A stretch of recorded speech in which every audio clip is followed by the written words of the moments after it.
শুনেছেন একটি কলা গাছের দৈর্ঘ্য ৬০ ফুট হতে পারে? শুধু তাই নয়, সে গাছের একটি কলার দৈর্ঘ্য প্রায় ১ ফুট। ইন্দোনেশিয়ার পশ্চিম পাপুয়া প্রদেশের একটি পর্বতে এই গাছের খোঁজ পাওয়া যায়। গাছটির কাণ্ড ১৫ মিটার পর্যন্ত লম্বা হয়। এর পাতাসহ অংশটি যোগ করলে মোটামুটি ২০ মিটার বা ৬৫ ফুটের মতো উঠে যায় এই গাছ। বিশাল এই কলা গাছের কাঁদিতে সাধারণত ২৫০ থেকে ৩০০টি কলা হয়।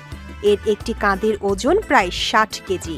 শুধু তাই নয়, এর এক একটি কলা ৮ ইঞ্চি থেকে ১ ফুট পর্যন্ত হতে পারে। তবে এই কলার চামড়া সাধারণ কলার মতো হলুদ হলেও ভেতরটা বাদামি।